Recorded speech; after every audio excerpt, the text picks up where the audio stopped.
Oh, that's not good. Hello and welcome back to the channel.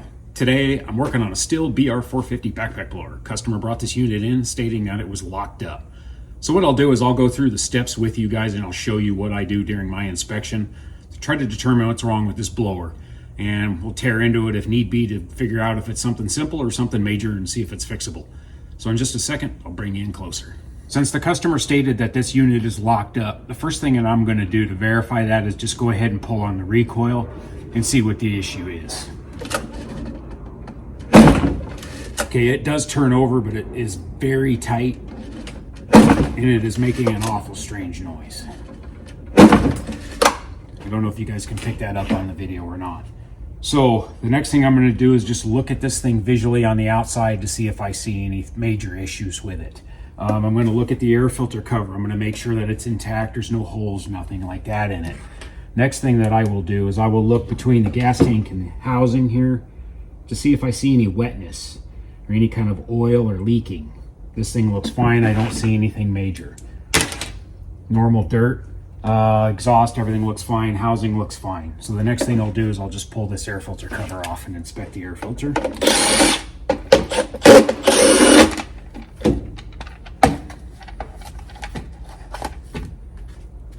Air filter looks fine, normal dirt, nothing major.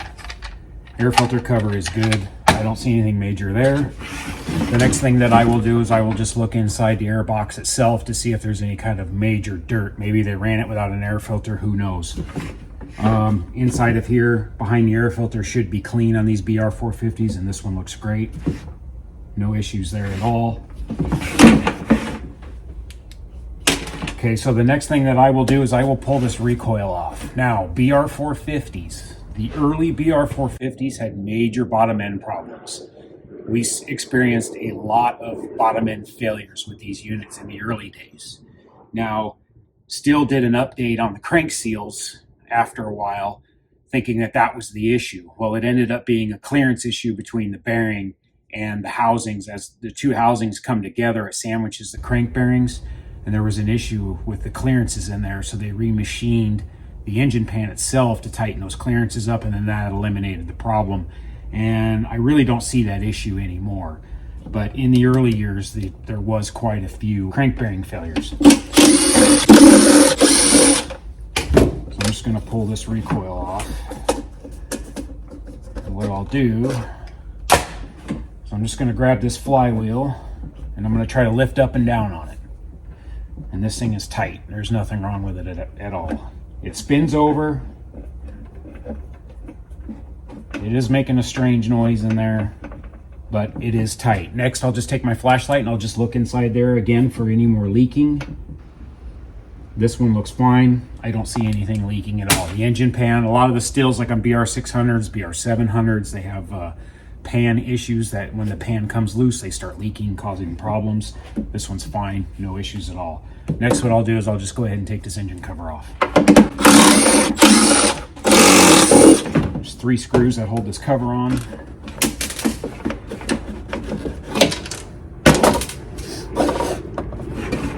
Now I'm just going to do a quick inspection of the outside of the engine here. Carburetor looks fine. Fuel lines look fine. Everything looks fine from here. So I'm spinning this over and I can see that the flywheel is tight, so the crank is moving. So now what I'll do is I'll pull the spark plug out and I'm just going to look inside the cylinder real quick.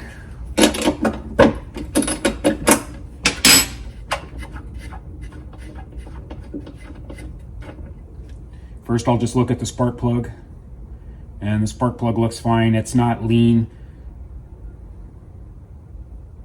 There's no metal stuck to it or anything like that. It looks fine. Next, I'm just going to look in the cylinder. The piston is moving, but it does not sound right. I see the slightest bit of scarring in the cylinder, but nothing. It's pretty normal, nothing major.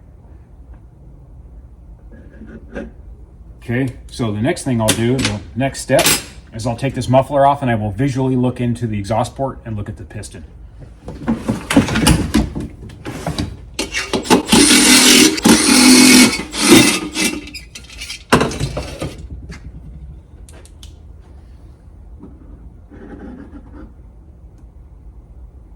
cylinder looks fine.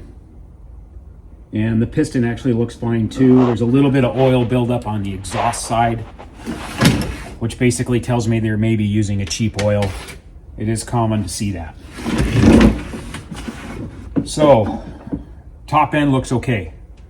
And it does have compression, it's just extremely tight to pull. So, the next thing I'm gonna do is I'm going to visually look in through the leaf guard here, and I'm gonna try to look at the fan while I spin the flywheel.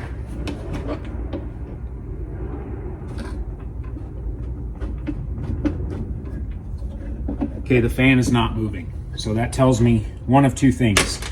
The nut that holds the fan on is loose, which it is something that does happen on occasion, or this crankshaft could possibly be broken. So essentially this thing is gonna get a complete tear down. Okay, so next I'm gonna go ahead and I'm gonna start tearing this thing apart. Generally with these backpack blowers, I like to work on them when they're on their back like this. It just makes it easier for me to tear these things apart. So next what I'll do is I'll remove the entire fuel system out of this thing. And what I like to do is I like to remove this fuel system all in one shot and basically keep it all together. Then I don't have to mess with fuel lines and all that stuff. So let me show you how I do that. Okay, so real simple here, what I'm gonna do is I'm just gonna unbolt the gas tank. There's 2 screws on the bottom. And then on this orange housing here, you've got 2 screws. Got one on the bottom, and you got one on the top. Next, what I'm going to do is I'm going to take the 2 nuts off of the carburetor.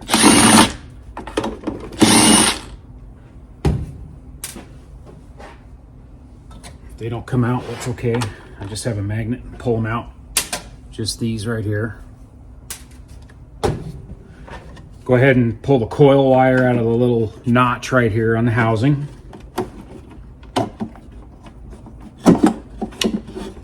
And now you can pull this housing out. A lot of times the fuel lines are also connected in here. You just got to slide them out. This one slid right out. So just take that, you can get that out of the way. Next, what I'll do is I'll take the coil out of its little clips here. Then I'll take the throttle cable up. I'll slide the carburetor out a little bit.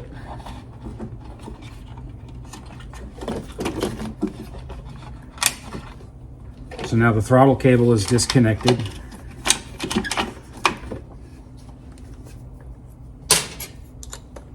And then I'll take these 2 screws off to take this black housing off.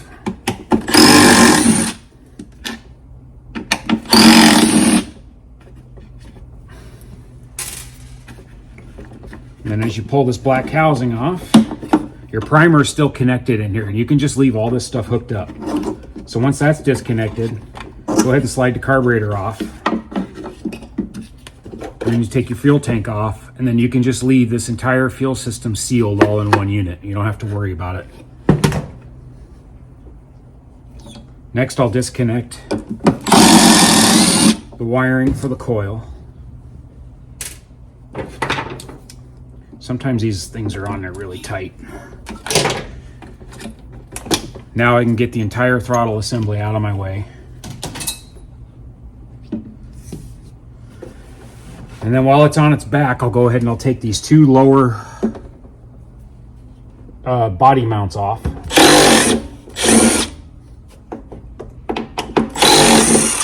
There's 2 screws.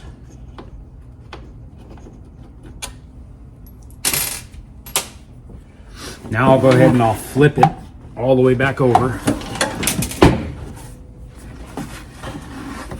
And then you've got 1 screw behind the back pad right here.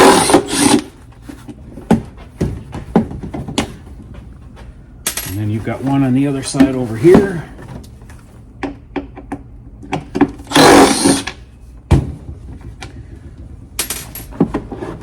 Now I can take the frame off.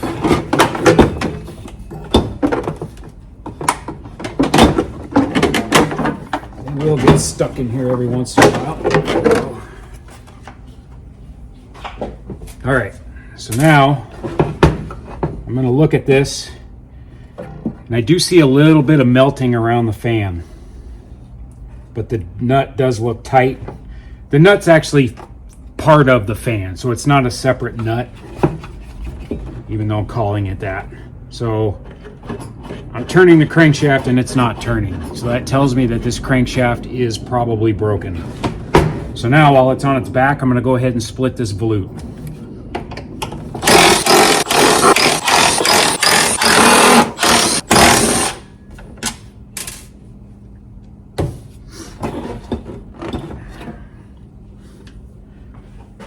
Sometimes you'll need to get in here with a screwdriver and help split this thing that can be tight. And your tube will come out.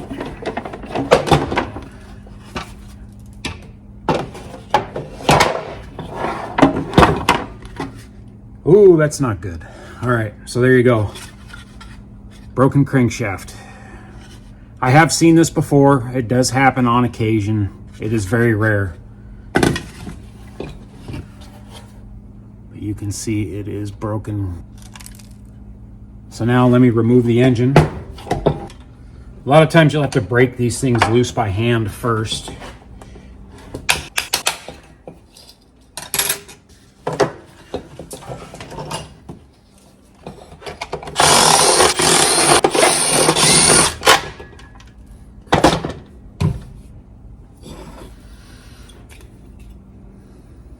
Well, there you have it.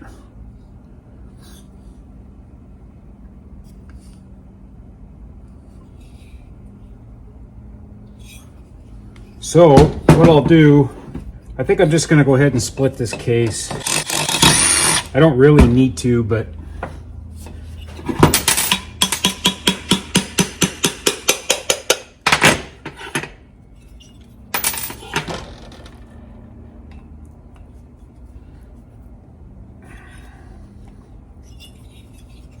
sometimes you have to tap these out.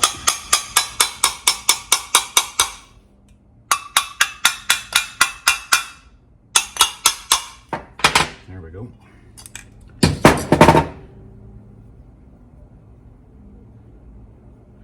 So that's what I was talking about with the buildup on the piston. I see that quite a bit, especially if you're using cheap oil. But again, there's a shot of the crankshaft. And again, I have seen this before. Everything else looks okay. The bottom engine pan is fine because the crank was not loose. So the crank bearings are good. And then I don't know if I'll be able to really, if you can see in there or not, but the cylinder looked pretty good, so nothing major going on in there at all. So now what I'll do is I'm going to go ahead and run this serial number on this unit and see if it's still under warranty or not. And then if not, then I'll probably have to discuss with the customer, see what they want to do with it. Okay, so I did run the serial numbers on this unit. It is under warranty. So basically what happens is I submit the warranty into Stihl, and then they determine whether or not I can either just get a crankshaft for this thing and replace the crankshaft, or they may end up even sending me an entire short block for this thing as well. It just all depends on kind of how they want to treat it. So for now, basically what will happen is I'll take all these components and I'll throw them in a box, and once the warranty is submitted and approved, then when I get the parts, then basically I will go ahead and finish the unit off then. Those are the steps that I take when I'm inspecting a unit, when a unit comes in with a complaint like that. And sometimes you end up tearing them all the way down. So it just depends on the failure and what exactly happened. Luckily in this case, this thing is still under warranty. This is one of our bigger customers, so most of their units are pretty new. So there you go. That's kind of how I do it. I'm not sure how long this will take. Sometimes it takes several weeks. It just depends on the backlog and parts availability. Of course, right now we all know that can be a little bit of a mess too. So anyway, I appreciate you watching. We'll see you on the next one.